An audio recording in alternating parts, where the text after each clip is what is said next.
मैं जिस बारे में बात करने आई हूँ आपके बीच में,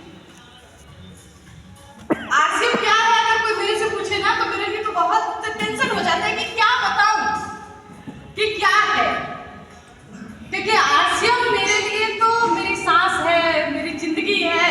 मेरे ब्लड का अगर चेकअप कराए ना तो मुझे लगता है कि ब्लड ग्रुप भी आरसीएम पॉजिटिव हो जाए, तो बताना ही मुश्किल है कि आरसीएम क्या है।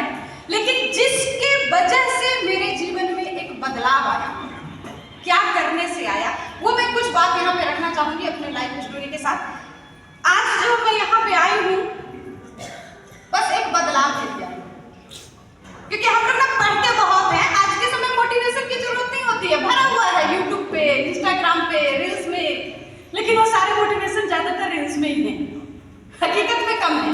तो सुनते तो हम बहुत है कि जो समय के साथ नहीं बदलता है समय उनको बदल देता है। सुना है आप लोगों ने? यस। बदलना क्या है सुनने में थोड़ा मजा आता है, बदले कैसे ये नहीं समझ में आता है। और यही कारण है कि बहुत सारे लोग सिर्फ रील्स बना करके और रील्स देख करके खुश हैं, लेकिन कुछ लोग ऐसे भी हैं जिन्होंने छोटी सी बदलाव की जीवन में और अपने जीवन में बहुत बड़ा परिवर्तन देखे हैं। एक छोटे से उदाहरण से मैं अपनी बात को शुरू करना चाहूंगी। सांस लेते हैं जी आप लोग? पक्का? यस। सभी लोग लेते हैं? यस। अच्छा, आपके पिताजी भी लेते थे? यस। उनके पिताजी?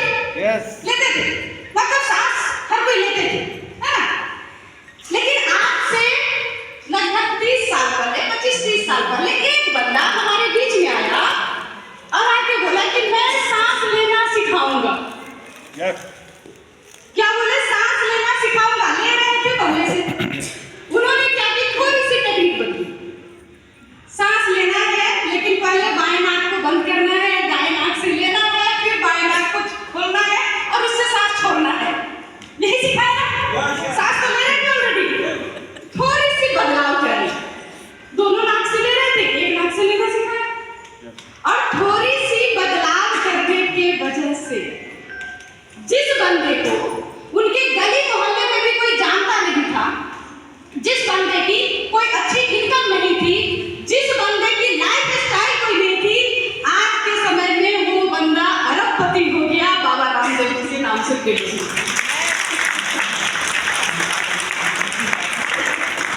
छोटी सी बदलाव किया गया।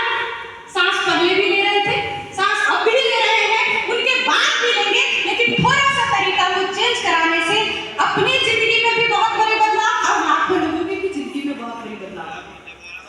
बस आरसीएम यही है, इसीलिए तो अभियान होते हैं ना हम लोगों की जिंदगी को बदलने का जो काम करे, लोगों के जीवन में खुशियां लाने का जो काम करे, उससे बड़ा अभियान दुनिया में क्या हो सकता है।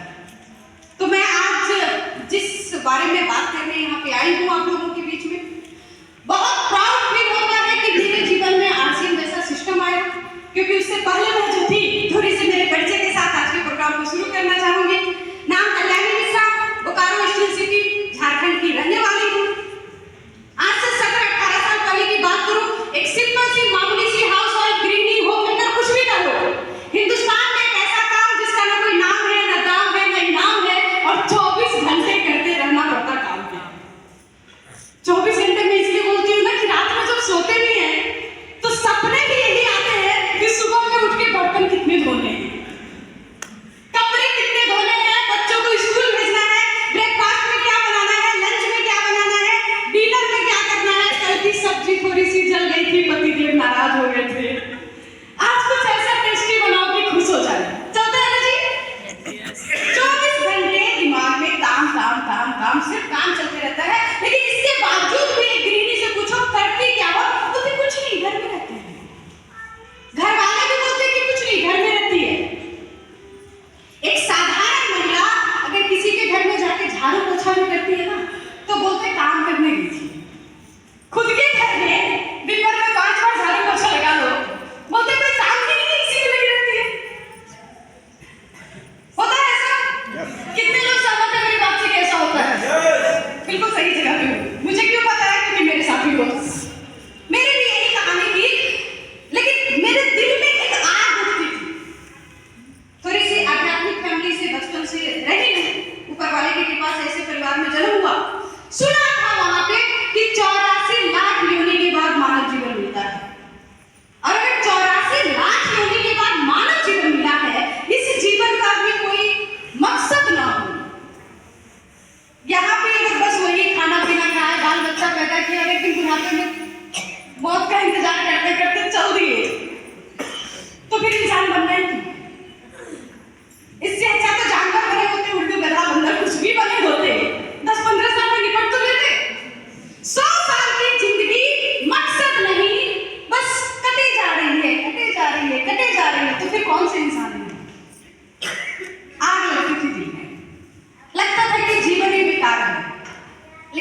पास।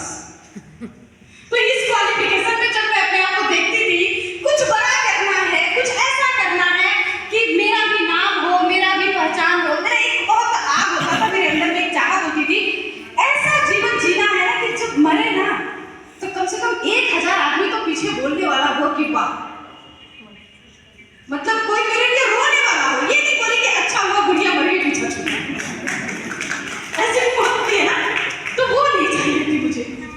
लेकिन मेरे पास व्यवस्था कुछ नहीं था कि अपने जीवन में कुछ बड़ा कर पाऊं। जब मेरी शादी हुई थी, मुझे बताया गया था कि सर सिविल इंजीनियर हैं, कोलकाता महानगर में रहते हैं, अच्छा खासा लाइफ है। सुन के बड़ा मजा आया था, क्योंकि मैं एक छोटे शहर की रहने वाली थी। महानगर का सुना, हम बोले चलो ठीक है भाई, अच्छा होगा। अच्छा, थोड़ी सी मैं अपने शादी के बारे में बता दूं कि लोगों की लव मैरिज होती है या अरेंज मैरिज होती है, हमारी कॉम्प्रोमाइज मैरिज है। कुछ ऐसे माहौल बने थे, हम दोनों ने एक दूसरे का फोटो भी नहीं देखा था। घर वालों में भी सर के घर वालों को मैं नहीं पसंद थी, मेरे घर वालों को सर नहीं पसंद। ये शादी मतलब मेरे शादी की कार्ड बट रही थी, 3 दिन बाकी था। उस दिन भी मेरे पिताजी का स्टेटमेंट था, इसी डेट में शादी करेंगे, लेकिन इस लड़का से नहीं करेंगे, किसी और से करेंगे।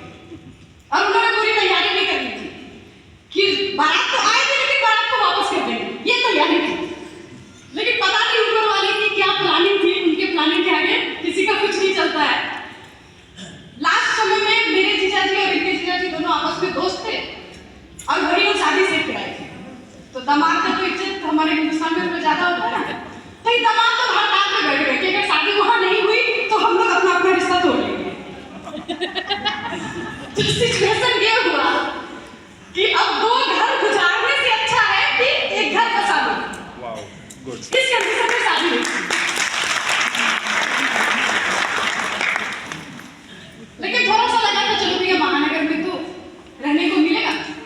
जब मैं महानगर में पहुंची ना, महानगर में एक लोअर मिडिल क्लास फैमिली की जो लाइफ होती है वो जानवरों से भी बदतर होती है। जो हमारे रहने का व्यवस्था था, 14 बाई 14 का एक घर, मकान, रूम, जो बोलना है बोल लीजिए, रूम था। और सर सिविल इंजीनियर थे ना, तो थोड़ा सा दिमाग था सर के पास, तो उसी एक रूम को उन्होंने पार्टीशन दे के बांट दिया था। जैसे वो गैस चूल्हा रखने के लिए स्लैब बनाते हैं ना, तो वैसे स्लैब बना के हमारा बेड बनाया गया था। तो उसी में सर ने 4 छोटे-छोटे वो डिपार्टमेंट बांट दिए थे। कुछ लोग उसके ऊपर सोते थे, कुछ लोग उसके नीचे सोते थे। हाइट उसकी कुछ ऐसी थी कि मैं तो उसके ऊपर जा भी नहीं पाती, तो मुझे टेबल लगाना पड़ता था, क्योंकि ऊपर वाले ने हाइट भी कमाल कर दिया था। क्यों ये हालात थे? क्योंकि हमारे हिंदुस्तान में एक कल्चर चलता है कि घर में कमाने वाला एक होता है और खाने वाले 6-7 होते हैं। ऐसा नहीं था कि सर की एजुकेशन कोई खराब थी, ऐसा भी नहीं था कि जॉब भी खराब था, लेकिन ये हमारे हिंदुस्तान का कल्चर है। देखो, ऊपर वाला जब हमें बनाया तो उसने काम करने के लिए 2 हाथ दिए, 2 दिए ना, और खाने के लिए 1 मुंह दिया। लेकिन हम लोग यहाँ क्या करते हैं, खाने के लिए 6-7 मुंह हो जाता है और काम करने के लिए 2 ही हाथ होते हैं। स्थिति तो बदलेगी। वही सिचुएशन थी हमारी घर की, मतलब उसी एक रूम में नहाना, उसी में बनाना, उसी में खाना, उसी में सोना, सब कुछ उसी एक रूम में करना पड़ता था। और सबसे मजे की बात ये थी कि जिस चौल में हम लोग रहते थे, उस चौल का सबसे बड़ा घर मेरा था। तो बाकियों का कैसा होगा? तो जब मैं ये सोचती थी कि लाइफ में कुछ अलग करना है, कुछ बड़ा करना है, तो अपने अड़ोस पड़ोस के लोगों को देखती थी तो लगता था सबसे तो बड़े ही है, सब अच्छा ही है। जब मैं सोचती थी कि कंप्रोमाइज वाले जीवन को नहीं जीना है, क्योंकि अगर मैं अपने घर के बजट की बात करूं, 7 आदमी का परिवार था हमारा उसी एक रूम में, सास ससुर देवर, हम 2 न्यूली मैरिज कपल।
सिखाया ही नहीं जाता।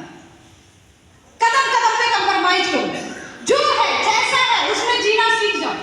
हम बच्चों को स्कूल भेजते हैं, बच्चा पढ़ेगा लिखेगा तो कामयाब बनेगा। स्कूलों में क्या पढ़ाते हैं? तेती पाँव पसारी है, जेती लंबी सोच। मतलब चादर आपका छोटा है, पैर मोड़ के सो जाओ, चादर बढ़ा सकते हो, ये बात कहने की लोगों के अंदर हिम्मत नहीं होती है। हम लोग उसी कर सकते हैं। हमारे हिंदुस्तान में एक कल्चर बहुत चलता है, पंडित जी रात भर जब शादी कराते हैं बहुत सारे मंत्र पढ़ाते हैं, पता नहीं क्या क्या पढ़ाते हैं। मुझे तो कुछ भी याद नहीं। आप लोगों को किसी को याद है क्या? किसी को याद नहीं, क्योंकि पल्ले को जल्दी पढ़ता नहीं है। लेकिन जब विदाई होने लगती है ना, तो मम्मी एक बार धीरे से आकर के काम में कर देती है कि बेटा आज से जो है जैसा है तुम्हारा है, और दोनों परिवार की जिम्मेदारी तुम्हारे कंधों पे है। और हम महिलाएं उस जिम्मेदारी को निभाने के लिए किसी भी हद तक तकलीफ को बर्दाश्त करने के लिए तैयार हो जाती है। होते हैं ना? तो मैं भी जब भी कभी सोचना चाहती थी कि जीवन में कुछ बदलना है, तो मुझे लगता था कि सब बढ़िया है, ऐसे ही तो चलता है, ऐसे ही कंप्रोमाइज मेरे जीवन तो लोग चलते हैं। दिक्कत क्या है? कमाने वाला पति है, रहने को छत है, और क्या चाहिए? हाँ, ये जरूर बात थी कि अगर एक साड़ी खरीदना हो तो 7-8 महीने तक प्लानिंग करनी पड़ती थी, थोड़े थोड़े पैसे जमा करने पड़ते थे। दुर्गा पूजा का बोनस मिलेगा तो साड़ी खरीद जाएगी, सासू माँ के लिए छठ में खरीदेंगे, ननद के लिए रक्षाबंधन में खरीदेंगे, क्योंकि ये औकात नहीं थी कि जब जो चाहे वो खरीद सकते। फिर भी लग रहा था कि सब बढ़िया है। मैं बस बात कर रही हूँ बदलाव की, बदलना कहाँ है। लेकिन मेरे जीवन में बहुत बड़ा बदलाव तब आया जब मेरी बड़ी वाली बेटी मेरे जीवन में आई। घर की पहली बच्ची थी, बहुत एक्साइटेड थे हम लोग, और बड़े प्यार से उसको परवरिश कर रहे थे जितनी औकात थी उतने में। हमें लग रहा था हम बहुत अच्छा कर रहे हैं। लेकिन एक घटना मेरे साथ हुई। मैं एक दिन एक कपड़े के दुकान पे एक ड्रेस, एक फ्रॉक मुझे पसंद आया, बहुत इच्छा थी लेने की। मैंने सोचा कि इसे लूंगी बेटी के लिए। सर को मैंने बोला, ऊपर वाले ने मुझे बहुत प्यारा पति दिया, कभी मना नहीं करते। अरे पति लोग प्यारे होते ही हैं, मना कभी नहीं करते, मना भी नहीं करते और दिलाते भी नहीं। बिल्कुल सही बात है।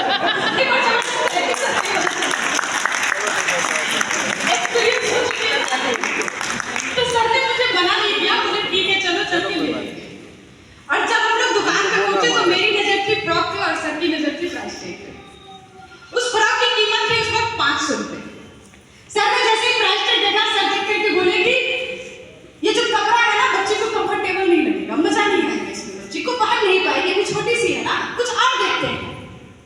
अच्छा, तो महिलाएं जो है ना समझ जाती है ना, बताते नहीं है कि समझ जाती है। तो मेरे भी समझ में आ गया कि बंदे के जेब में पैसा नहीं है। तो मैंने बोला कि हाँ सर, मेरी समझ थोड़ी कम है, हो सकता है मुझे समझने में भूल हुई, आप पसंद करो। तो सर ने एक कपड़ा पसंद किया जिसकी कीमत थी 100 रुपए। सर ने बोला ये बहुत अच्छा लगेगा। मैंने भी बोला यस ओके ले लीजिए। लेकिन उस दिन मैंने अपने आप से सवाल किया कि जिस बेटी को मैं मेरे पसंद का कपड़ा तक नहीं पहना सकती हूँ, उस बेटी का जीवन क्या बना? और अगर एक बेहतर जीवन नहीं दे सकती हूँ तो उस बच्चे को जन्म देने का मेरा क्या अधिकार? और उस दिन मेरे जीवन में एक परिवर्तन आया। मैंने खुद से एक कमिटमेंट किया कि जो जीवन मैं जी रही हूँ मेरी बच्ची नहीं जी। और ये सवाल ना मैं हिंदुस्तान की हर माँ से करना चाहती हूँ, क्योंकि मैं देखती हूँ यहाँ पे जो महिलाएं हैं ना बड़ी आराम से बच जाती हैं। पति जो कमा के ला के देगा उसी में चला लेंगे। हमें क्या करना है? हमें तो यही सिखाया गया है, कंप्रोमाइज करके जियो। अरे पति तो पालन करने का बस जिम्मेदारी उठाया है। जिस बच्चे को 9 महीने आपने अपने अंदर रखा, इतनी दर्द सह करके धरती पे उसको लाए हैं, वो बच्चा अगर कल दुनिया के सामने हाथ फैलाता है, वो बच्चा अगर कदम कदम पे कंप्रोमाइज करता है, वो बच्चा कैसे आप बोल सकती है कि आप उसकी माँ हैं? एक माँ तो अपने बच्चे के लिए कुछ भी कर सकती है, और आपका बच्चा आपके सामने लोगों के लिए हाथ फैलाए, अच्छी बात है क्या? होना चाहिए ऐसा? मैंने कमिटमेंट किया मेरी बच्चे जीवन में कंप्रोमाइज नहीं करेंगे। कमिटमेंट कर लिया, सोच लिया, लेकिन जब अपने आप को देखा तो अपने पास ऐसी कोई भी क्षमता नहीं थी कि मैं अपने जीवन को बदल सकती थी। लेकिन कहते हैं ना कि शिद्दत से जब आप कुछ चाहते हो ना, ऊपर मिला था जो। वाओ।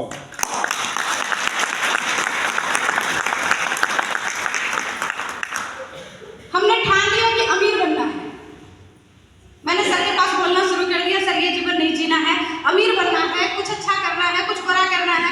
सर मुझे कभी जल्दी किसी चीज के लिए मना नहीं करते हैं, शायद इसलिए भी मना नहीं करते कि इतना झमेला में कौन पड़े, या तो कर लेगी या हार के बैठ जाएगी, यही हो सकता है। तो सर कभी मुझे मना नहीं करते, जल्दी उन्होंने बोला ठीक है तुम देखो क्या करना है। और हमने एक डिसीजन लिया, अगल बगल के लोगों से पूछना शुरू किया, अमीर बनने के लिए करते क्या है। पूछ किससे रही थी? पड़ोसियों से। उस वक्त मेरे समझ में ये नहीं आ रहा था, इसको पता होता अमीर कैसे बनना है तो मेरा पड़ोसी होता, अंबानी जी का पड़ोसी होता। लेकिन हिंदुस्तान की खासियत देखो, पता है या नहीं पता है, बताएंगे जरूर। रायचंद हर कदम कदम पे भरे भरे मिलेंगे आपको। और अक्सर आरसीएम में भी ऐसा होता है, हम सुन लेते हैं सेमिनार में बातों को, बड़े बड़े लीडर का सुन लिया, अरे इन्होंने अपने जीवन को बदला, ये कर लिया, वो कर लिया, अच्छे जीवन जी रहे हैं, हेल्दी हो गए हैं, अच्छी गाड़ी ले ली, अच्छा घर बना लिया। पूछने किससे जाते हैं? जिसको आरसीएम का आर नहीं पता है, कैसे करना है आरसीएम। और वो क्या बताता है हमें? अरे आरसीएम वही वो फंसने फंसाने वाला धंधा, जोड़ने वाला। अरे वो सब कुछ नहीं होता है, मेरा काका किया था, मेरा चाचा किया था, कुछ नहीं होता है, पैसे वैसे नहीं आते, बस 4 दिन की चांदनी है। 25 साल हो गए हैं, लेकिन आज भी आपको ऐसे लोग मिलेंगे जो बोलेंगे कि चलने वाला नहीं है। मिलते हैं ना जी? रायचंद पता कुछ नहीं है, बताएंगे जो। मेरे पड़ोसियों ने भी मुझे बताया कि बिजनेस में बहुत पैसा है। और सर के एक रिश्तेदार है, वो मेडिकल का होलसेल चलाते हैं। उन्होंने बोला रिटेल काउंटर के पास बहुत पैसा है। हर इंसान को दूसरे का पैसा ज्यादा दिखता है, अंदर की बात लोग समझते नहीं है। उन्होंने बताया कि रिटेल काउंटर में बहुत पैसा है। हमने फटाफट डिसीजन ले लिया, क्योंकि दिमाग में तो छाया था अमीर बनना है, बस बहुत हो गया। हमने फटाफट डिसीजन लिया। कोलकाता महानगर में बिजनेस को स्टार्ट करना बहुत मुश्किल था, औकात नहीं थी अपनी उतनी। छोटे शहर में आए, वहां से हमने अपने लाइफ स्टाइल को शुरू किया, मेडिकल स्टोर खोला, दुकान तो खोल लिया, कस्टमर ही नहीं आते थे। लोगों ने बोलना शुरू किया कि डॉक्टर बिठाओ तो कस्टमर आएगा, और डॉक्टर बोलते थे मेरा तो समय बर्बाद हो जाएगा आपके स्टोर पे। फिर लोगों ने सलाह दिया नर्सिंग होम स्टार्ट करो। देखो लोग कैसे सलाह देते हैं। और ऊपर वाले की कृपा से ना मेरी लाइफ बहुत ही अच्छी रही कि जॉब का भी एक्सपीरियंस है, ट्रेडिशनल बिजनेस का भी एक्सपीरियंस है, और डायरेक्ट सेलिंग का भी एक्सपीरियंस है। लोगों ने सलाह दिया कि नर्सिंग होम स्टार्ट करो। जितनी पूंजी थी हमारे पास सब हम लगा चुके थे, कुछ हमारे पास बचा नहीं था, लेकिन करना तो था, जुनून तो था। फिर मुझे याद आया कि पीपीएनपी तो हूँ, यानी शिक्षित बेरोजगार हूँ, सरकार से कुछ लोन उठाया जा सकता है। मैंने पीएमआरवाई से लोन उठाया, नर्सिंग होम स्टार्ट करी। ये सब करते करते सर के समझ में आ गया था कि इसके चक्कर में रहेंगे तो ये दिवालिया कर देगी। तो सर ने मुझे कुछ बोला नहीं, लेकिन सर की अपनी तैयारी जारी थी, और सर बैंक में उस वक्त उनको जॉब भी मिल गई थी। तो जब आरसीएम मेरे लाइफ में आई तब की बात मैं बता रही हूँ कि सर के पास बैंक में जॉब था, नर्सिंग होम था, मेडिकल स्टोर था। सुबह 6 बजे से लेकर के रात के 12 बजे तक सर मशीन की तरह काम करते रहते थे। नाश्ता खाने का भी फुर्सत नहीं, वो टिफिन में ही पैक होकर के नर्सिंग होम जाता था, टिफिन में पैक होकर के बैंक में जाता था। कभी भी शांति से बैठ के 2 रोटी खा ले, इतना भी समय नहीं था सर के पास। लगने लगा था मुझे भी कि शायद मैंने कोई गलत डिसीजन ले लिया। अच्छा खासा तो चल रहा था, कहाँ अमीर बनने के चक्कर में चले गए। अंदर से टूटने लगी थी, लेकिन ना ऊपर वाला आपको कुछ भी देने से पहले चेक करता है आप उसको लेने लायक हो भी कि नहीं। और उसी नर्सिंग होम में एक बंदा आया, सर के पीछे काफी दिनों से पड़ा हुआ था, सर उसको टाल रहे थे। एक दिन सर ने टालने के लिए बोला कि जाओ मैडम के पास, भाभी घर में रहती है बैठी हुई, उसके पास जाओ। अगर उसने एक्सेप्ट कर लिया तो ठीक, नहीं तो आज के बाद आरसीएम मेरे पास बोलना नहीं। और सर को पूरा विश्वास था कि मैं ना बोलने वाली हूँ, क्योंकि इनको भी लगा होगा कि अभी तक तो अकल ठिकाने आ गई होगी, अमीरी का बहुत उतर गया होगा। वो बंदा जब मेरे पास आया तो लगभग उसने आधे घंटे तक मुझे बहुत सारे गोला गोला गोला गोला बना करके दिखाया। वो इतना सारा गोला बनाया कि मेरा दिमाग गोल हो गया, कुछ भी समझ में नहीं आया। बंदा मुझे बार बार बता रहा था सिर्फ दुकान को बदलने से आपकी किस्मत बदल सकती है, आप अमीर बन सकते हैं, सकते हैं, गाड़ी खरीद सकते हैं, बंगले बना सकते हैं। मेरे समझ में कुछ भी नहीं आ रहा था। आधे घंटे के बाद उसने पूछा, भाभी जी कुछ समझ में आया? मेरा जवाब था, कुछ भी समझ में नहीं आया। क्यों? क्योंकि मैं एक आम महिला थी और आम आदमी को बड़ी बड़ी बातें जल्दी समझ में नहीं आती। अभी भी सर आते हैं गुरुकुल में, आदरणीय हम सबके चहेते, हम सबके जीवन को बदलने वाले आदरणीय टीसी छाबड़ा सर के लिए एक बार मैं जबरदस्त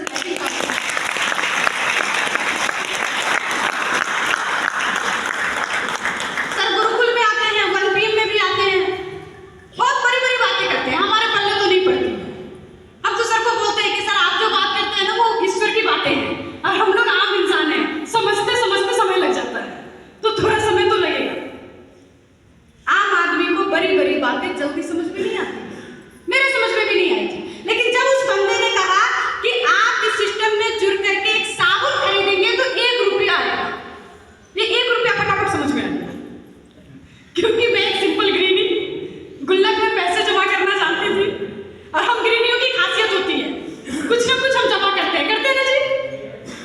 आज भी अगर किसी भी गृहिणी के घर में छापामारी कर दो तो कुछ चावल के डब्बे से, कुछ पुराने कपड़ों के पीछे से, कुछ तकिए के नीचे से निकल भी आएगी, है ना?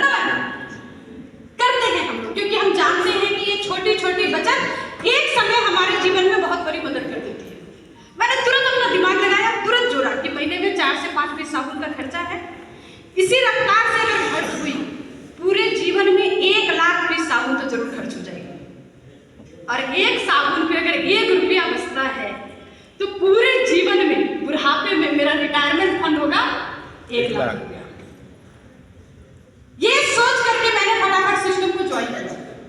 देखो इस सिस्टम की खूबसूरती, पूरे जीवन में 1 लाख कमाऊंगी, ये सोच करके इस सिस्टम को ज्वाइन किया था।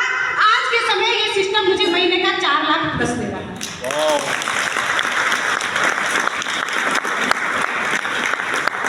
आप जितना सोच सकते हो ना, उससे कई गुना ज्यादा देने की क्षमता है इसमें, क्योंकि मैंने बोला ना ईश्वर का वरदान है, हमारे समझ से परे। लेकिन लेने के लिए टिकना पड़ेगा, कुछ सीखना पड़ेगा। आज इस पे बातें होंगी, कैसे करना है सर भी इसमें बात करेंगे। मैं तो बस मेरी अपनी लाइफ स्टोरी को थोड़ा सा रखना चाह रही हूँ आज यहाँ। जब मेरे समझ में 1 लाख आ गया फटाफट, तो मैंने तुरंत से ज्वाइन कर लिया। ज्वाइन करके जब मैं सर को बताई, और देखो मैं इतनी एक्साइटेड थी, वो बंदा तो चला गया मुझे फंसाने आया था, फंसा के चला गया। मैं इतनी एक्साइटेड थी, दिन भर बैठे बैठे मैंने बहुत सारी प्लानिंग कर ली। एक साबुन यूज करने से 1 लाख आएगा, फिर चाय पत्ती भी है, नमक भी है, हल्दी भी है, टूथपेस्ट भी है, मसाले भी हैं। अगर सारा प्रोडक्ट यूज करेंगे तो हम लोग करोड़पति बन जाएंगे। बैठे बैठे मैंने बहुत सपने सजा लिए, और शाम में जब घर पहुंचे सर, तो मैंने सर को इसी लाइन में बोला कि सर मैंने आज एक ऐसे सिस्टम को ज्वाइन किया है कि एक प्रोडक्ट यूज करने से लखपति हो सकते हैं, और अगर सारे प्रोडक्ट यूज करेंगे तो करोड़पति हो जाएंगे। तो सर मुझे ऊपर से नीचे देखे और बोले अब क्या किए। देखो हम लोग भी क्या करते हैं, जब हम लोग बहुत एक्साइटेड हो जाते हैं ना, तो हम लोग लोगों को ऐसे उल्टा सीधा बताने लगते हैं, पता कुछ नहीं है, कुछ और भी बताते हैं। तो मुझे भी पता कुछ नहीं था, एक्साइटमेंट में मैंने सर को बोला। सर ने मुझे ऊपर से नीचे देखा और बोला कि अब क्या की हो। मैंने जैसे ही सर को किट दिखाई, सर का रिप्लाई था, अगला जो बंदा तुमको फंसा करके गया है, 6 महीने से मेरे पीछे लगा था, मैं उसको टाल रहा था। इसीलिए कहते हैं कि महिलाओं के पास दिमाग थोड़ा कम होता है। अच्छा हंसी आ रही है ना, क्योंकि ये हर घर में लगभग स्लोगन चलती है ना, लोग ऐसा मानते हैं कि महिलाओं के पास दिमाग थोड़ा कम होता है। सर ने जब ऐसा बोला ना, तो मैंने भी बोला मानती हूँ सर, मैं भी मानती हूँ कि महिलाओं के पास दिमाग थोड़ा कम होता है, क्योंकि हमारे पास दिल बहुत बड़ा होता है। देखो एक महिला जो होती है ना, जिस घर में जन्म लिया, जिस घर में परवरिश हुई, बड़े हुए, एक दिन एक झटके में मम्मी पापा एक नमूना पकड़ के लाते हैं और बोलते हैं किसी के साथ आप पूरा जीवन बिताना है ना। और हम लोग भी बिना सवाल किए चुपचाप एक अनजान, जिसको ना जानते हैं ना पहचानते हैं, उस घर को बसाने के लिए अपना पूरा जीवन लगा देते हैं। ये दिल का मामला है, दिमाग से पूरा होता है। साइंस मानती है कि प्रेगनेंसी जब डिलीवरी होती है, गोली लगने से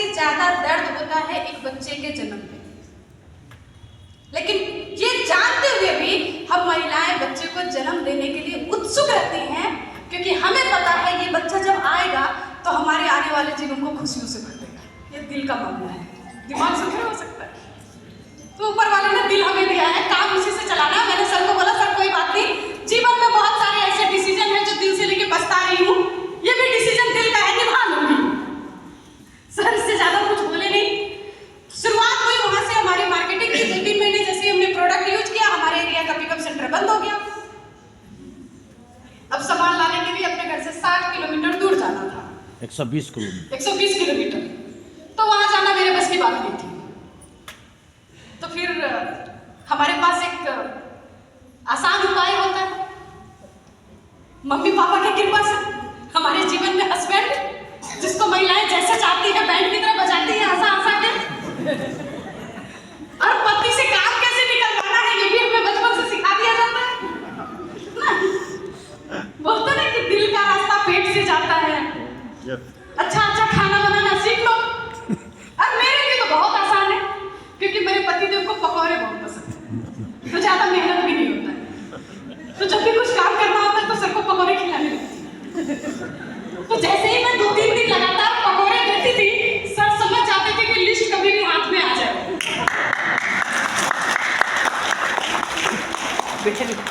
और उसके बाद जब मैं लिस्ट देती थी ना, तो सर बोलेंगे क्या पहले से तो पकौड़े खिला के खुश करके रखा है ना। तो सर बोल कुछ नहीं पाते थे, जाते थे सामान लेके आते थे। लगभग 4-5 महीना ऐसा क्रम चला था, और उस बीच में लोगों की आदत हो गई थी। देखो रायचंद कभी पीछा नहीं छोड़ते, आप चाहे कहीं भी पहुंचो। सर जब जाते थे ना, तो लोग सर से सवाल करते थे, कहाँ जा रहे हो? तो शुरू में तो एक्साइटमेंट में सर भी बताते थे 500 रुपए का सामान लेके लगभग 50 रुपए मुझे मिलेगा। अब लोगों को याद हो गया था, तो लोग सर को बोलते थे, अच्छा अच्छा चाय पत्ती लाने जा रहे हो, अच्छा 5 रुपए मिलेंगे ना तुम्हें, इसके लिए जा रहे हो।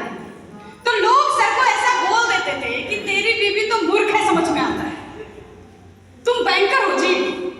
कैसे बैंकर हो कि इतना सा हिसाब नहीं समझ में आ रहा है कि 5 रुपए कमाने के लिए 50-60 रुपए भाड़ा में खर्च कर रहे हो। तो जब ऐसी बातें लोग सर को बोलते थे ना, तो सर को भी तो अंदर से गुस्सा आता था। अब मैंने पकौड़े खिला के मुंह बंद किए हैं, तो ज्यादा कुछ बोल भी नहीं पाते थे, और गुस्सा भी आ रहा है, तो कुछ ना कुछ तो करना है। तो सर जब सामान लेके घर में आते थे ना, तो उनका अक्सर ये टोन होता था कि पकड़ो अपना सामान, दिमाग खराब करके रखती है, परेशान करती है। देखो जब ऐसी बातें आती थी तो गुस्सा तो मुझे भी आता होगा ना अंदर से, लेकिन पटाना भी तो आता है ना।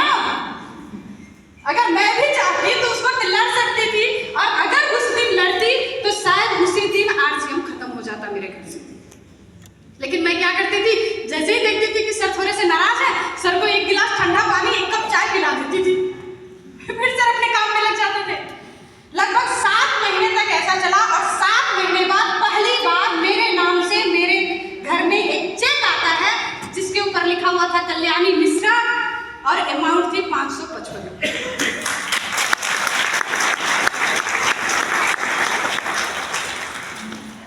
और मेरा उस समय बैंक अकाउंट भी नहीं था।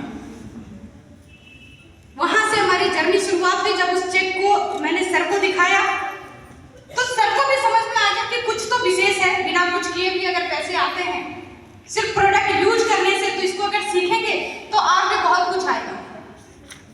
और सर ने बोला कि एक काम करो, जो तुमको फंसा के गया था ना, उसको पकड़ के लाते और पूछते हैं कि कैसे होगा। और सर जब उस बंदे को पूछने गए, तो वो बंदा बोला कि तुमको आज तक आरसीएम याद है, हम तो कब का भूल गए।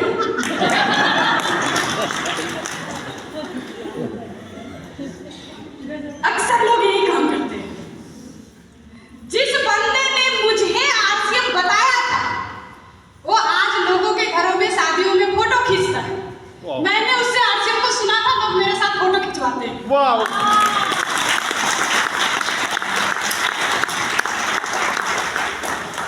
कंपनी वही है, सिस्टम वही है, प्रोडक्ट वही है, अप्लाई वही है, प्रॉब्लम कितने हैं?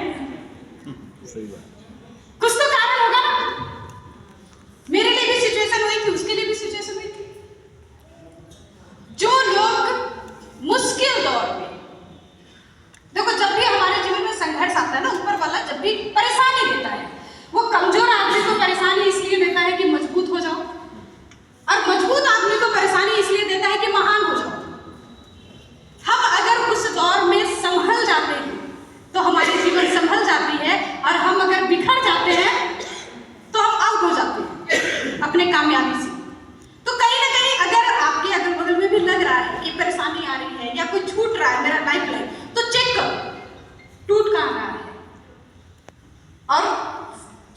का सबसे आसान उपाय है सिस्टम के साथ लगातार जोड़ के रखना है। और सिस्टम हमारा क्या है? सर इस पे ज्यादा बात करेंगे, लेकिन मेरा जो फेवरेट सिस्टम है उस पे तो मैं बात करूंगी। महिलाओं के लिए सबसे स्पेशल एवरीडे 1 PM जय आरसी, एक ऐसा प्रोग्राम जो कि हमारे जीवन में सपनों को जगाने का काम करता है, हमारा डिजिटल अपलाइन। और पहले तो हम सिर्फ सपने को जगाने पे काम करते थे, अभी तो सपने पूरा कराने के लिए स्वयं महानुभाव हम सबके बीच में आदरणीय पीसी सर भी आ रहे हैं। और क्या चाहिए? बस करना क्या पड़ेगा? शामिल करना पड़ेगा। मैंने जो किया है बस वही बोल रही हूँ। जब मेरे अपलाइन में बोल दिया, मतलब जिसने ज्वाइन कराया था अपलाइन ही था, वो मना कर दिया तो हमारे पास फिर रास्ते नहीं थे। लेकिन मैंने पहले ही बोला कि जब आप शिद्दत से चाहते हो तो ऊपर वाला प्लानिंग जरूर करता है। एक लाइन कहीं मैंने पढ़ी थी कि कदम चूम लेती है खुद आकर मंजिल, मुसाफिर अगर तू हिम्मत ना हारे, है तुझ में वो ताकत, अगर जो तू चाहे तो चट्टान क्या है तू पर्वत गिरा दे। गजब। और संजोग से सीनियर अपलाइनों से मुलाकात हो गई, उनके सानिध्य में सीखा। मेरे अपलाइन आदरणीय अनितो मिश्रा सर, एक बार जबरदस्त क्लैपिंग का सर ने बहुत अच्छे से बताया क्या करना है, कैसे करना है। और आज जिस जगह पे हूँ, जो बदलाव मेरे जीवन में आया है, जब मैं आरसीएम में नहीं थी तब की लाइफ बताया मैंने कि एक एक चीज के लिए कंप्रोमाइज करना पड़ता था, एक साड़ी खरीदने के लिए भी सोचना पड़ता था। आज के समय सोना खरीदने के लिए भी सोचना नहीं पड़ता है।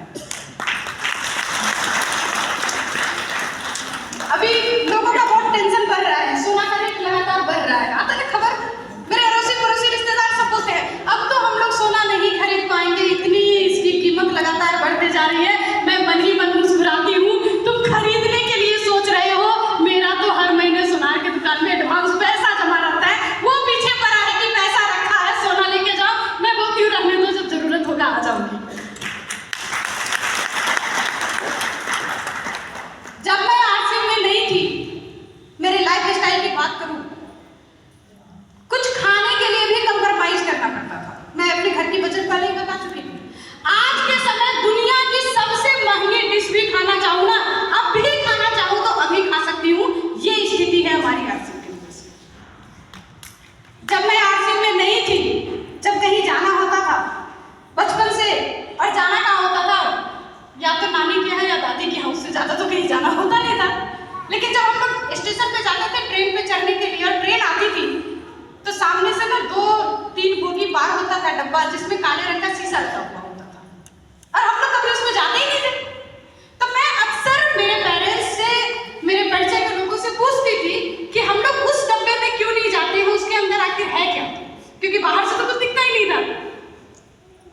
तो मुझे एक ही जवाब हर बार सुनने को मिलता था, उस डब्बे में वो लोग सफर करते हैं जो 2 नंबर से पैसा कमाते हैं। क्योंकि आम आदमी को क्या लगता है, अमीर बनने के लिए आपको गलत काम करना पड़ेगा, अमीर बनने के लिए बेईमानी करनी पड़ेगी, अमीर बनने के लिए लोगों का नुकसान करना पड़ेगा, चलता है ना दिमाग में। लेकिन प्राउड के साथ बोलती हूँ, पिछले 17 साल में लोगों के घर में स्वास्थ्य रक्षा पहुंचाई हूँ, लोगों के घर में इनकम लाने का काम किया है, महिलाओं को एक कदम आगे बढ़ करके महिला सशक्तिकरण पे काम किया है। और आज के समय मेरी जो भी सफर होती है, या तो ट्रेन की वो एसी वाली बोगी में होती है, या हवाई जहाज में होती है, और जहां दोनों सुविधा नहीं हो तो फर्स्ट क्लास कार में एसी चला के होती है।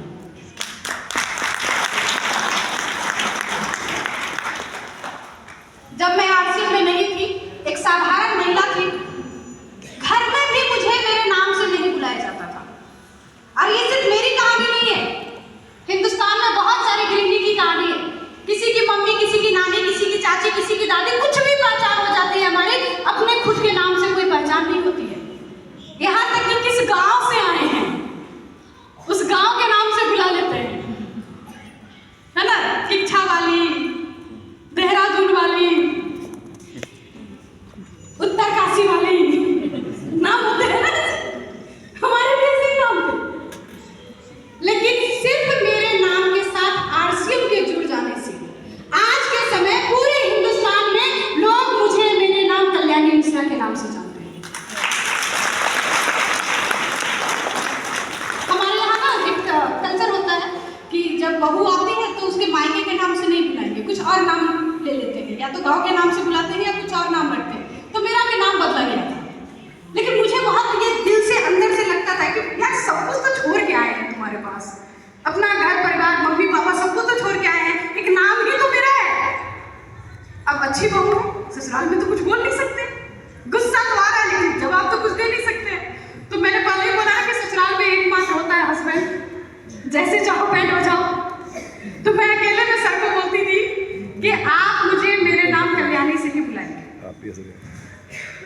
और सर अगर अपने मम्मी पापा के पास कभी कल्याणी बोल देते, मैं इनको धमका के रखी थी, अगर आपने कल्याणी नहीं बोला तो मैं आपसे बात ही नहीं करूंगी।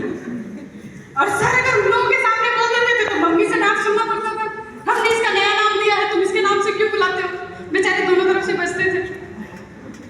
इतनी एक नाम की लड़ाई थी।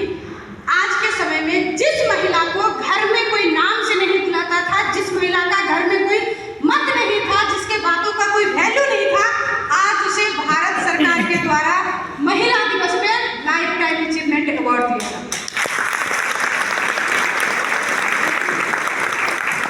कल गांधी मिश्रा पहले भी हुई थी, आज भी यही है। अंतर क्या हुआ, कैसे ये बदलाव हुई, इस पे हम लोग बात करेंगे। एक फार्मूले पे बात करेंगे, जो फार्मूला की मैं बात करने जा रही हूँ।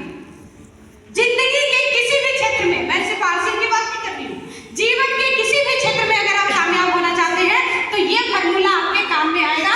बता दूं क्या? सुनना चाहते हैं मेरी कामयाबी का राज? तो एक सिंपल से फार्मूला के साथ जिस पे काम करके मैंने कामयाबी अपना लिया है, उसके बारे में मैं बात करने जा रही हूँ आप लोगों के बीच में।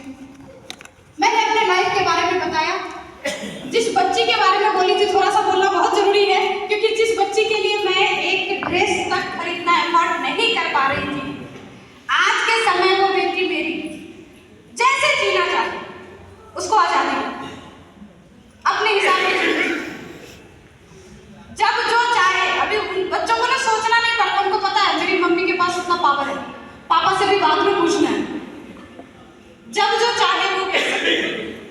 क्योंकि जो महिला एक समय छोटे छोटे चीजों के लिए तरसती थी, जब मैं एक हाउसवाइफ थी ना, तो मेरी इनकम का सबसे बड़ा सोर्स क्या था बता दूं?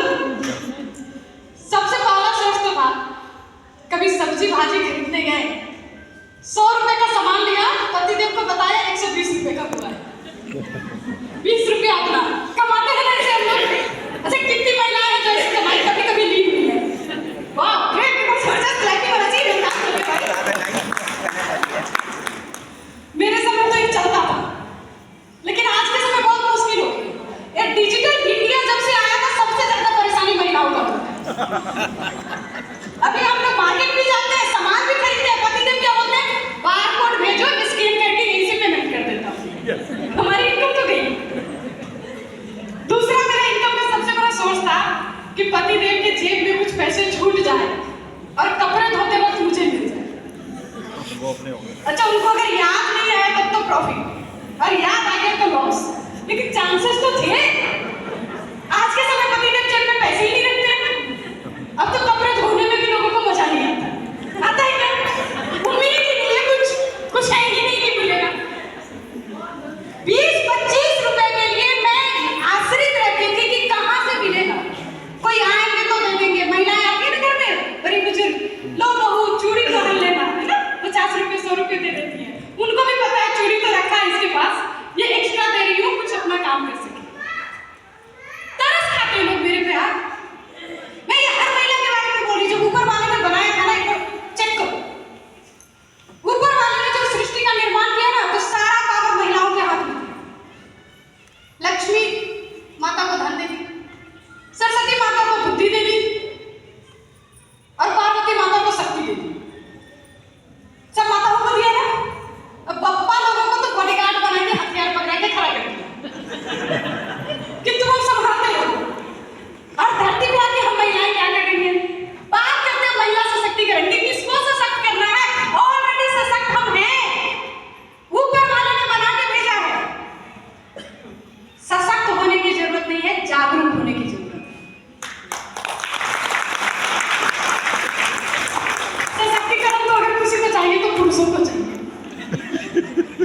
क्योंकि मैंने जो ऑब्जर्व किया है, बचपन से ही ना पुरुषों को एक चीज डाला जाता है बार बार दिमाग में, तुम पावरफुल हो, तुम सुपरमैन हो, तुम रो नहीं सकते हो, तुम अपना तकलीफ किसी को दिखा नहीं सकते हो, पूरे घर की जिम्मेदारी तुम्हारे ऊपर है ना जी?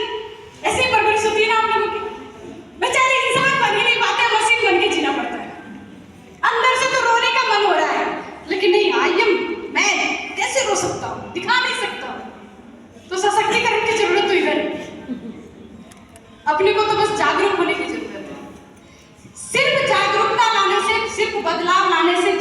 कैसे बदलती है।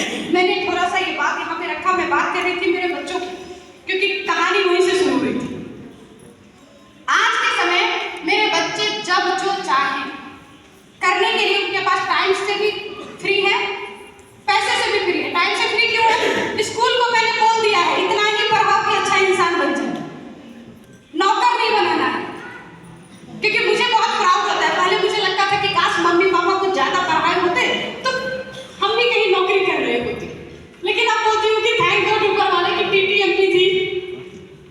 अगर ज्यादा पढ़ी होती तो आज मैं कहीं नौकर होती, पढ़ी लिखी ज्यादा नहीं थी तो आज मैं लोगों के लिए गुरु माँ बन गई।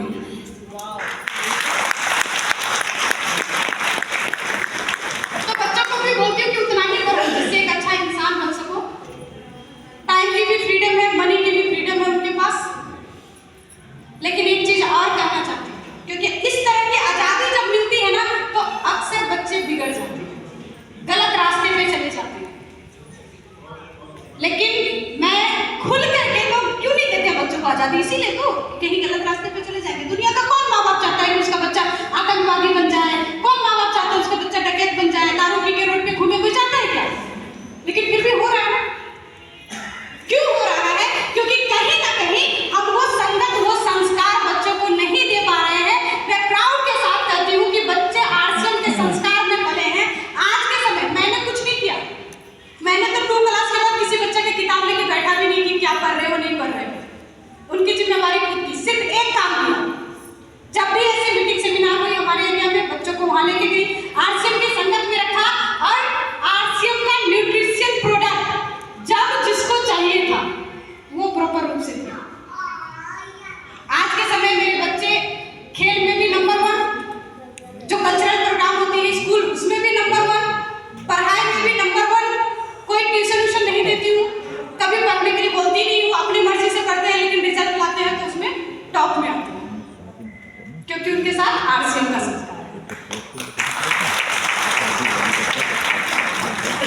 तो क्या क्या देता है आरसीएम बताना मुश्किल है, बस जीवन देता है जैसा आप जीना चाहते हो। लेना कैसे? एक फॉर्मूले की मैं बात कर रही हूँ जिसपे आप काम करके कामयाब हो सकते हैं। बीएससी करना पड़ेगा। चाहते हैं कामयाब होना? कितने लोग चाहते हैं कामयाब होना? सभी लोग चाहते हैं। तो ये कोर्स एक करनी पड़ेगी, बीएससी। साइंस वाली नहीं है, यूनिवर्सिटी नहीं जाना है, कॉलेज नहीं जाना है, अपने लाइफ में कुछ चीजों में परिवर्तन करना है। क्योंकि जिस मिशन की मैं बात कर रही हूँ, नए भारत के निर्माण हमारा अभियान है, और उस अभियान का हमारा जो 3 मुख्य उद्देश्य है, स्वास्थ्य रक्षा, स्वावलंबन, महिला सशक्तिकरण। यही है ना? महिला सशक्तिकरण का उदाहरण मैंने दिया, इससे ज्यादा सशक्तिकरण क्या हो सकता है? क्योंकि मैंने भी बताया कि जो महिला 20-25 रुपए के लिए आश्रित थी कि कहां से आएगा, आज मैंने मेरे खुद के इनकम से, पतिदेव की इनकम की बात नहीं करती हूँ, उनके इनकम से हमने अपना घर बनाया। मैंने शुरू में अपने लाइफ स्टाइल में बताया था कहाँ रहती थी। आज के समय बोकारो में जिस घर में रह रही हूँ, लगभग 1.5 करोड़ के लागत से मकान बना है। एक मिडिल क्लास फैमिली को जितना सुख सुविधा चाहिए सारा कुछ उसमें है। लेकिन मैंने खुद के मेरे इनकम से मेरे पतिदेव को 25 लाख की कार मेरे शादी के 25वें साल में।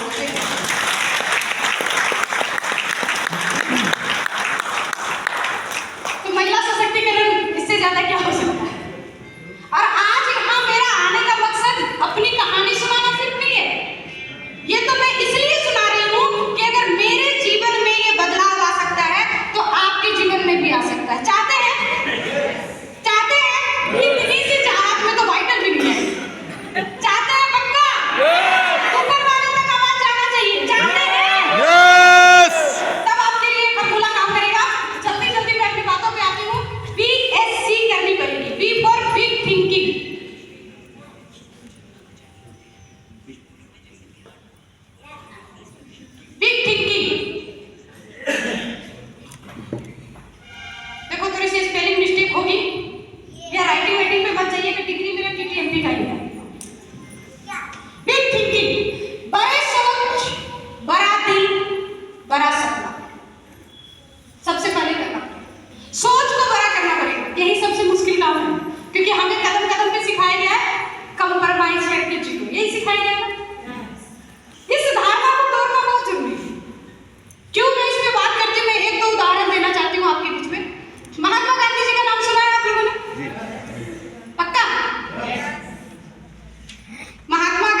तो थोड़े से नए में आ जाते हैं। 90 का दशक याद है आप लोगों को? 90 का दशक कुछ लोग होंगे जिनको याद होगा। 90 के दशक में पूरे मोहल्ले में एक टेलीफोन होता था, पूरे मोहल्ले का काम चलता था। तो किसी के घर में अच्छा बुरा जो भी न्यूज आना है वहां आता था, लोग बड़े प्रेम से बुलाते भी थे, चाय बिस्किट भी खिलाते थे और न्यूज भी सुनाते थे, काम चल रहा था। लेकिन उसी 90 के दशक में टेलीविजन में एक प्रचार आती थी, कर लो दुनिया मुट्ठी में। एक बंदा बैठे बैठे एक सपना बना रहा था कि हिंदुस्तान के हर व्यक्ति के हाथ में मोबाइल फोन होगा। जरूरत नहीं थी मोबाइल के बिना किसी की जिंदगी रुक जाती क्या? मोबाइल के बिना सांस रुकेगी क्या? पेट भरता है क्या मोबाइल से? नहीं भरता है।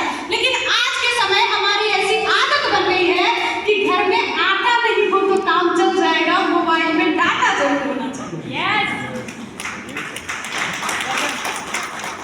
सपना किसका था? अंबानी जी का। पूरा कौन कर रहा है? हम लोग सब मिलकर कर रहे हैं। वो थोड़े आपके पास आए बोलने के लिए कि मेरा सपना है भाई, हम चाहते हैं कि सबके हाथ में मोबाइल फोन हो जाए, तुम भी यूज कर लो प्लीज, मेरा सपना पूरा हो जाएगा। बोले क्या? नहीं बोले ना। उन्होंने बस विजन बताया, मोबाइल फोन यूज करने से क्या फायदा होगा। आदत लग गई। और जब भी लोग नहीं सुन रहे थे ना, बहुत बार बताने का प्रयास किया, लोगों को समझ में नहीं आ रहा था, तो लास्ट में परेशान होकर क्या किया, 1 साल तक पूरे हिंदुस्तान को फ्री में मोबाइल यूज करवाएंगे। दूसरी चैलेंज आई, सिम तो आप दे रहे हो, सेट कहां से आए? बोले रुको, इसका भी व्यवस्था करते हैं। कम कीमत में सेट अवेलेबल कराया, 1 साल तक लोगों को आदत लगाया। आज के समय कंपटीशन चलता है कि किसका सेट कितना महंगा, किसकी सेट की कीमत क्या है, जिसकी कोई जरूरत नहीं है हमारे लाइफ में, फिर भी हमारे आदत में बस गई है। बस यही एक काम तो करना है, आपको सपना बनाना है, लोगों को आदत लगाना है, लोग अपने लिए काम करेंगे, आपका काम खुद ब खुद हो जाएगा। कर सकते हैं? yes. आसान है? yes. बना सकते हैं बड़ा सपना? yes. लेकिन सपना जो बनाना होगा ना, मैंने बोला कि बिग थिंकिंग में बिग ड्रीम और बिग हार्ट, बड़ा सोचना है और दिल बड़ा करना है। खुद से पहले लोगों के लिए सोचना है। जब तक हम खुद के इनकम के लिए काम करना चाहेंगे, तब तक इसमें बड़े लेवल तक जाना मुश्किल है। जब लोगों के घरों में खुशियां लाने के लिए काम करेंगे, तब अचीवमेंट बहुत आसान है। लोगों के घर में स्वास्थ्य पे काम करेंगे, लोगों को हेल्दी बनाने पे काम करेंगे, तो बहुत ही आसान है। क्यों मैं इस बात को इतने कॉन्फिडेंस के साथ बोल रही हूँ?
किसी ने अगर बुलाया, फोन किया तो बहुत अच्छा, नहीं तो कोई बात नहीं। और आराम से हम दोनों पति पत्नी वो घर में गमले में धनिया, पुदीना, प्याज, टमाटर सब कुछ उगा रहे थे, पूरे हम लोग किसान हो गए थे।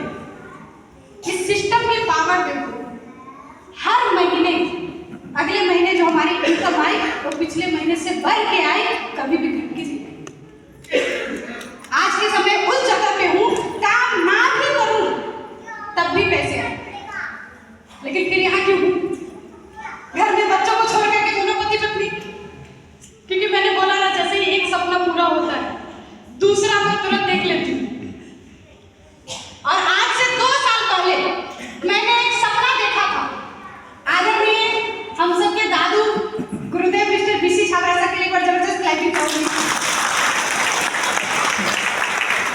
उनके सहयोग से मैंने एक सपना देखा था कि जो परिवर्तन मेरे जीवन में आई है, जो बदलाव मेरे जीवन में आया है, ये बदलाव हिंदुस्तान के हर महिला के जीवन में आना चाहिए।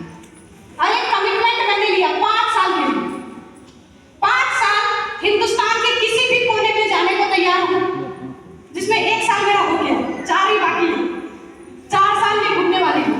इस 4 साल में मैंने जो प्रण लिया था कि पूरे हिंदुस्तान से कम 1000 से ज्यादा महिला लीडर तैयार होंगे।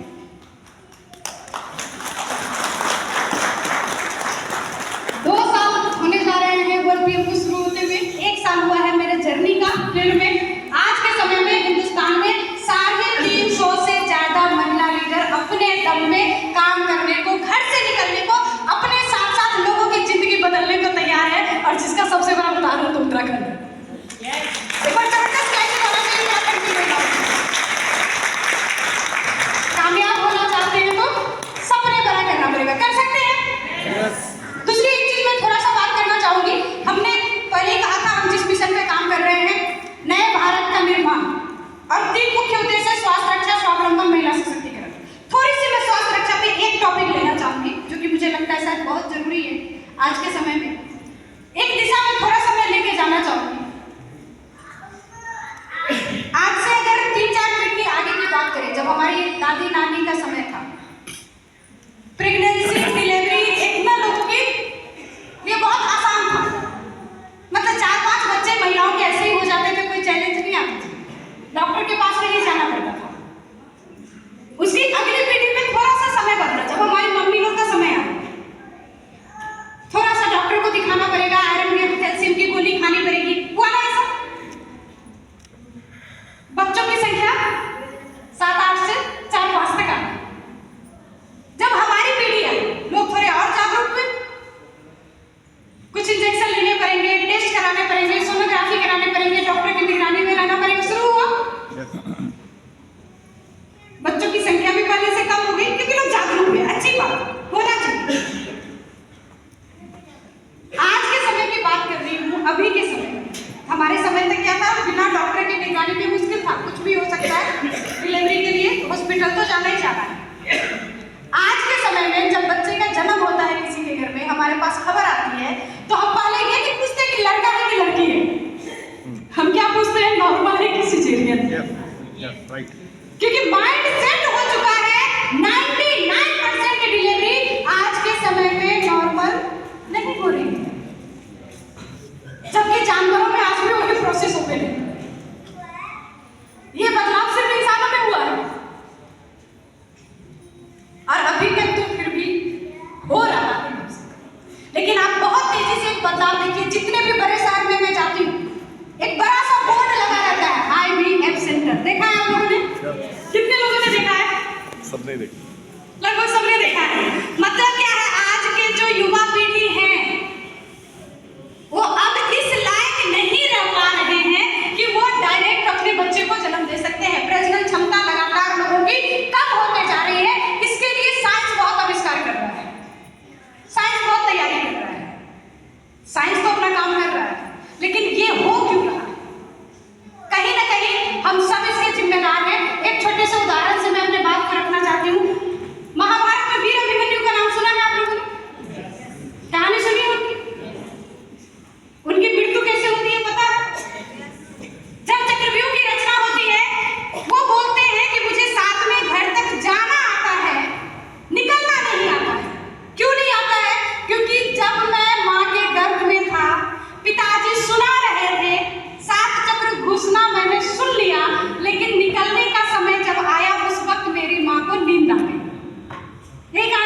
यस। और क्या होता है उनके साथ, जो 7वें चक्र तक चले तो जाते हैं, निकलने का तरीका नहीं पता था और वहां पे उनकी मृत्यु हो जाती है। अब सोचो जब उनकी माँ को पता चला होगा कि उस दिन मेरे सोने की वजह से मेरा बच्चा मौत की नींद सो गया, उस माँ के ऊपर क्या बीता होगा? जान के की थी क्या? जानबूझ के सोई थी क्या? अनजाने में हुआ। पता ही नहीं था कि मेरी छोटी सी गलती मेरे जीवन में इतनी बड़ी परेशानी ला सकती है। कहीं ना कहीं जाने अनजाने हम माए भी वही गलती कर रही है। ये जो लगातार रेशियो स्वास्थ्य पे गिर रहा है, सर बहुत सारे आंकड़े दिखाएंगे, लेकिन इसके पीछे जिम्मेदार कोई और नहीं, जिम्मेदार हम महिलाएं। क्योंकि एक महिला सिर्फ अपने घर की नहीं, पूरे समाज की धुरी होती है। एक गृहिणी अपने घर में जो सिचुएशन बनाती है, जो माहौल, जो संस्कार बनाती है, उसके पति, उसके बच्चे वही संस्कार लेकर के जाते हैं दुनिया में और वैसा ही फैलाते हैं। यानी समाज के निर्माण का काम हम महिलाओं के ऊपर है। मानते हैं इस बात को? एक बार जबरदस्त क्लैपिंग होना चाहिए, होता नहीं है। मेरा मकसद दबाना है, रुलाना नहीं है। जाने अनजाने कहीं ना कहीं हम कुछ ऐसा खिला रहे हैं, ऐसे हमारे लाइफ स्टाइल हो गए हैं जिसकी वजह से रेशियो लगातार बढ़ते जा रहा है। कैसे स्वास्थ्य क्रांति पे हम बड़ा काम कर सकते हैं, कैसे हम इसके ऊपर आगे बढ़ सकते हैं, इस पर सर विशेष बात करेंगे। एक अभी जो कंपनी की तरफ से नई प्लानिंग आई है, मैं थोड़ा सा उसकी तरफ इशारा करती हूँ। सेहत के सितारे पता है कितने लोगों को? आगे वाले को सब पता रहता है, इसीलिए सबसे ज्यादा पैसा आता है। जब भी कोई बात होगी सबसे पहले हाथ इधर ही खड़ा होता है। बस यही चीज सीख लेना, आगे आना है। तो सेहत के सितारे मतलब आज आप जहाँ पे हैं, आप अपने बॉडी का फुल चेकअप कराइए। आपकी जो भी टेस्ट रिजल्ट में निगेटिव आती है, पॉजिटिव आती है तो बहुत अच्छा, अपने आपको बोलिए शाबाश, क्योंकि ये बहुत मुश्किल काम है पॉजिटिव आना।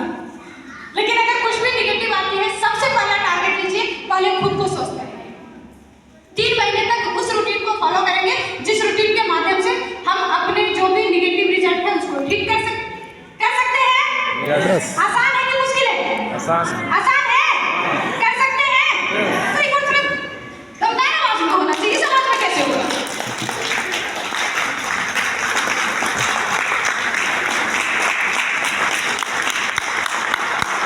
और अगर आप बन सकते हैं सेहत के सितारे, तो ये तो हुआ खुद के लिए। महान बनने के लिए क्या करना पड़ेगा? लोगों के लिए काम करना पड़ेगा, दिल बड़ा करना पड़ेगा। तो दिल बड़ा करने के लिए आपको एक प्लानिंग कंपनी की तरफ से आई है, जिसमें आपको बनना है सेहत के वीर, जिसमें टारगेट लेना है कि कम से कम 100 आदमी को आप अपने माध्यम से स्वस्थ बनाएंगे। बना सकते हैं? देखो 100 का नाम सुनते ही स्त्री कम हो जाती है, इतने लोग कहाँ से आएंगे? लेकिन मैं फिर वही बात बोलूंगी, गांधी जी ने अकेले ठाना था, अंबानी जी ने अकेले ठाना था, लोग मिलते गए, कारवां बनता गया और मंजिल तक पहुंच गए। आपको भी बस अकेले शुरुआत करनी है, लोग मिलते जाएंगे। तरीका आपके अपलाइन आपको बताएंगे। कर सकते हैं? सपना बना सकते हैं? तैयार हैं? तो आगे कैसे आप इस पे बड़ा काम कर सकते हैं? क्योंकि मैंने समय आज थोड़ा सा ज्यादा ले लिया। सर मुझे कब से देख रहे हैं कि सब तुम ही बोलेंगे तो मैं क्या करूंगा? तो सर को बुला दूं? पक्का? तैयार है? इतनी सी एज में सर नहीं आने वाला है। साइड में भी जाके इशारा कर दिए बिपिन जी को।